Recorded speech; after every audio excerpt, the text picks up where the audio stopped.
Vamos aqui para a próxima.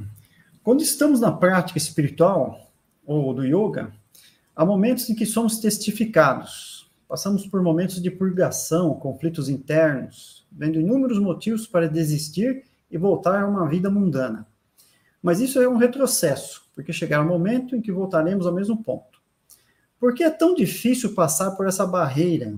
Se você já passou por ela, imagino que sim, por ela muitas vezes, o que te faz persistir no sadhana? Passar por assim pela noite escura da alma? Uhum.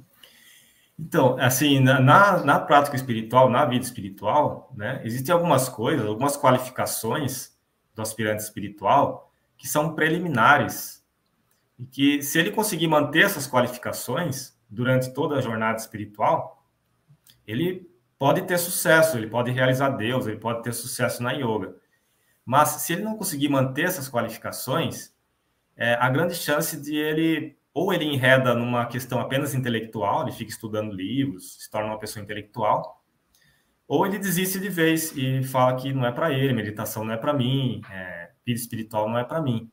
Então, algumas qualificações que são necessárias, porque essas qualificações, elas são a base da vida espiritual do aspirante, senão ele não consegue seguir para frente. É como, por exemplo, aquele dito que fala que o elo mais, a força de uma corrente é determinada pelo seu elo mais fraco, né? Então, se você tem essas práticas preliminares, algum elo está fraco, então, em algum momento você vai titubear, você vai querer seguir outro caminho. Então, você sempre tem, principalmente para a vida monástica, né? Para qualquer pessoa é assim, mas para um monge é mais ainda. Você tem que sempre prestar atenção a essas coisas preliminares, manter isso sempre vivo. Né? E quais são essas coisas preliminares? São práticas fundamentais da filosofia Vedanta, preliminares, né? Porque as práticas mais avançadas aí já envolvem meditação e busca mais interna. Mas as práticas preliminares envolvem, primeiramente, o que é chamado de viveka. Viveka é discernimento. Então, tanto para um monge quanto para uma pessoa que vive uma vida no mundo, trabalhando normalmente no mundo, ele tem que ter viveka, ele tem que ter discernimento. O que é viveka? O que é discernimento? É você saber discernir o que é eterno, o que é não eterno, o que é real, o que é não real. Então, é uma prática que a gente sempre tem que fazer, continuamente. Porque na nossa vida, sempre aparecem coisas em que a gente tem que escolher. Eu quero isso ou quero aquilo. Isso é uma coisa constante durante toda a vida. Temos que escolher isso ou aquilo. E essa escolha é muito determinada pelo nosso discernimento, pelo nosso viveka. Por exemplo, nós sabemos que existe, nós buscamos Deus, todos nós estamos aqui por causa disso. Nós buscamos Deus, nós ouvimos falar que existe uma realidade suprema e todos nós queremos alcançar essa realidade porque a gente sabe que alcançando essa realidade, os sofrimentos vão embora. Então a gente vai ter felicidade. E a gente quer sair dos sofrimentos, quais são os sofrimentos? A gente sabe, né? Medo, angústia, sentimentos negativos e a própria condição da vida humana mesmo, que é a condição de envelhecimento, doença, morte. A gente não quer ficar preso nisso. Então a gente ouviu sobre essa realidade suprema, eterna, e a gente está buscando. Isso é discernimento. Então você colocar essa realidade eterna na sua frente como uma meta, isso é discernimento. Um outro discernimento é você entender que tudo aquilo que não é essa meta é transitório, é temporário, é de menos importância, né? Mesma coisa que as coisas que a gente mais ama na vida, que dá satisfação, mesmo parentes, coisas que a gente ama mesmo, se a gente analisar de forma bem crua, uma hora a gente vai ter que deixar, né? Tudo isso tem fim. Então, isso não é indiferença, é apenas um discernimento, né? Você tem que aplicar esse discernimento e ver. Isso tem que estar bem claro na sua mente, esse viveka, discernimento. Para a vida de um monge, isso sustenta a vida de um monge, o discernimento. No momento que ele perde isso, ele começa a achar que outras coisas são mais importantes, ele começa a colocar outras prioridades. Existem prioridades maiores que isso, eu posso ser aquilo.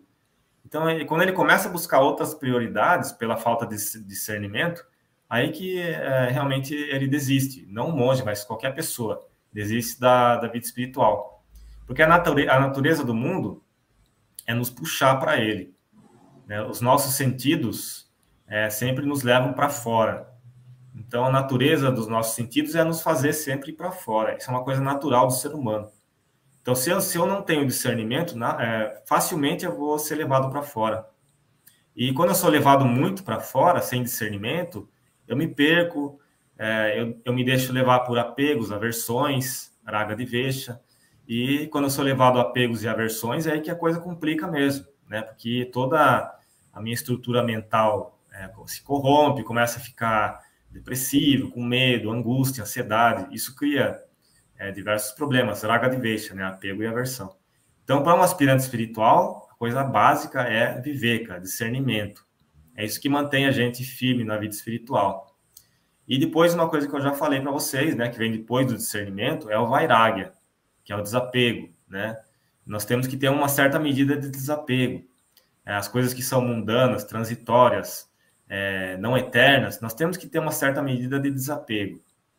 Isso é vairagya. Na verdade, nós já temos isso, né? Todos nós que estamos buscando a espiritualidade, nós já temos uma certa medida dessas coisas, dessas qualidades.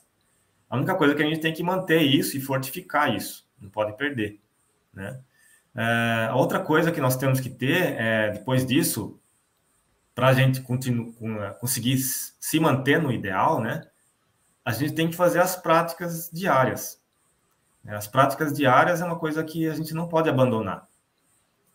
Um guru de Sri Ramakrishna costumava falar, né, o Totapuri, ele falava que se você tem um pote, um kamandalu, né, que é um pote de água, né, que os monges sempre tomavam água nesse kamandalu. Ele é feito de cobre ou latão, né, é um metal. E ele falava que para você manter o seu kamandalu sempre brilhando, você tem que fazer isso todo dia, você tem que polir ele todo dia. Se você deixar de polir ele um dia, ele já começa a ficar opaco. Então, ele falava que a nossa vida espiritual também é assim. Nós temos que polir todo dia a mente para manter ela sempre brilhante, senão ela começa a ficar opaca. Ela começa a buscar outras coisas, né? Então, a prática diária. Essa prática diária envolve, por exemplo, serenidade da mente, tentar manter serenidade. O mundo joga muitas coisas para nós, agradáveis e desagradáveis, mas ao mesmo tempo nós temos que tentar manter serenidade. Isso é uma prática, isso é chamado chama em sânscrito, a prática de se manter a serenidade.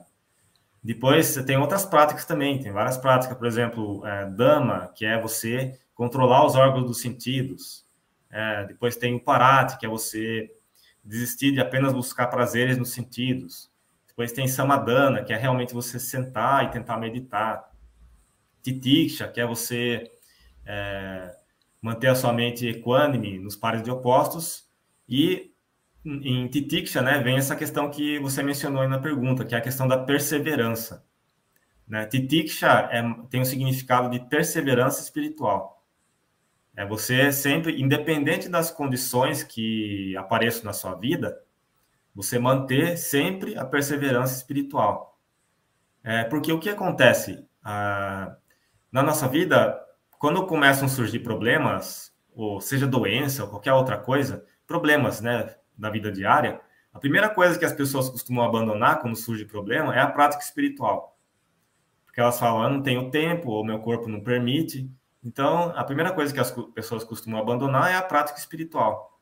Então, Titiksha é justamente você manter a sua prática espiritual, mesmo que faça chuva ou faça sol. Ou seja, dia após dia, independente do que aconteça, você mantém a sua prática espiritual, faz a sua meditação, mantém serenidade da mente, não deixa se apegar aos objetos sensoriais. Isso é prática espiritual.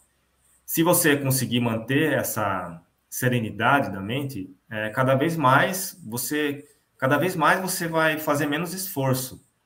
No início, é muito esforço que se faz para conseguir isso, porque é muita luta mental, né? Tem muitas impressões dentro da gente, coisa do passado que eu digo não apenas dessa vida, coisa de vidas passadas, né? Inúmeras vidas que vem acumulando, e a gente acha que é só essa vida, mas não, inúmeras coisas que vêm dentro da gente, que quando a gente começa a praticar, começa a surgir com mais força, né? é como se você estivesse cavando o seu subconsciente, começa a surgir aquilo, e realmente se torna um verdadeiro obstáculo se você não for forte. Então você tem que ser forte, e para isso que os mestres falam, você tem que ter titiksha, você tem que ter perseverança espiritual. Independente do que aconteça de ruim para você, né, interiormente, mesmo um sentimento ruim, né, que você mencionou aí, né, no Noite Escura da Alma, mesmo que apareça isso, você tem que manter essa perseverança espiritual. Porque você tem que entender que essa fase vai passar, né? O que é a nossa mente tem altos e baixos. Então, no momento de uma depressão, quando a mente está no momento baixo, é um momento que você tem que manter titiksha, manter fazendo as suas práticas, né? E saiba, a gente tem que ter claro na mente que esse momento vai passar. Então, se você continuar fazendo suas práticas, aquele momento ruim vai passar e vai surgir o sol novamente, porque a vida é feita assim, de altos e baixos. Mas chega um momento em que, depois de muita prática, esses altos e baixos começam a diminuir, então começa a ficar uma coisa mais constante. E é nesse momento que o aspirante já não tem que fazer tanta briga, não tem que lutar tanto consigo mesmo, né?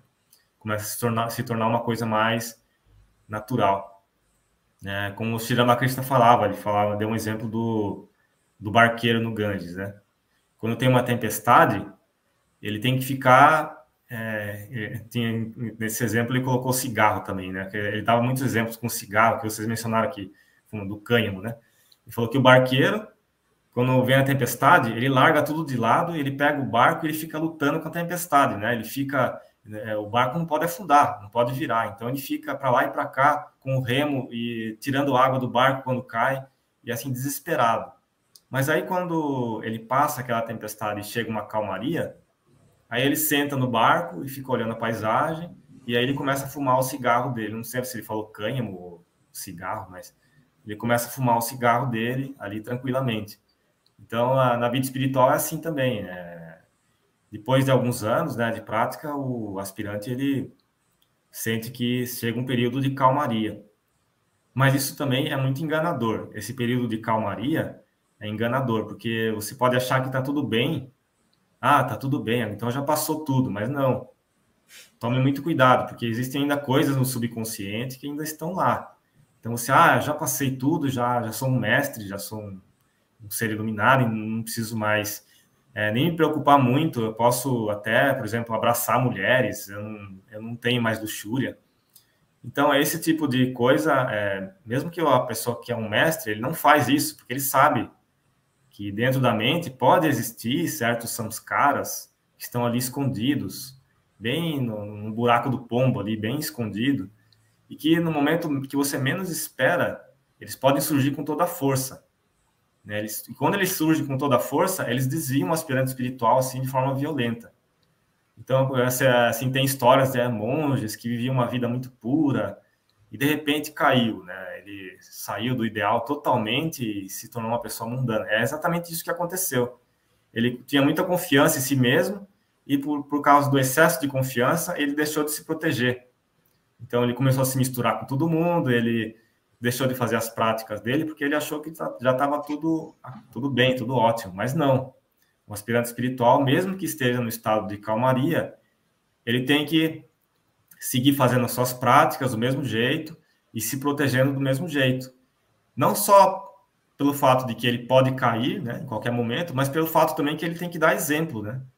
Porque um monge que não dá exemplo para os outros monges acaba se tornando uma coisa ruim. Então, um monge mais velho, por exemplo, mesmo que ele já tenha controlado os sentidos completamente, como o Sri Ramakrishna, como o Swami Vivekananda, eles são obrigados a dar exemplo, né? Porque todas as pessoas, os monges, vão se basear neles, vão olhar para eles e vão querer fazer igual. Então, eles têm que dar exemplo. Shri Krishna mesmo falou no Bhagavad Gita, ele falou que eu não tenho necessidade de agir, mas eu ajo, porque se eu deixasse de agir, o mundo pereceria. Ele falou isso, porque ele tinha que dar o exemplo, né? Então, mas ele, como era Deus, ele não tinha necessidade de agir, né? Ele já não tinha necessidade de fazer nada, mas o que ele fazia justamente porque ele sabia que as outras pessoas iam imitá-lo, que as pessoas imitam um ser elevado, as pessoas imitam um Jesus, um Krishna, um Buda. né? Justamente porque eles têm qualidades excelentes. Então, as pessoas querem imitar para se tornar excelentes também. Então, um mestre espiritual sempre tem que ser muito prático nessa questão de se proteger também. Ele se protege porque ele sabe que as pessoas vão segui-lo, vão imitá-lo. Não significa que ele ainda está sob o domínio do desejo. Às vezes ele já transcendeu isso há muito tempo, ele já não tem mais nenhum perigo, às vezes, de fazer nada disso, mas às vezes ele se protege justamente para dar o exemplo.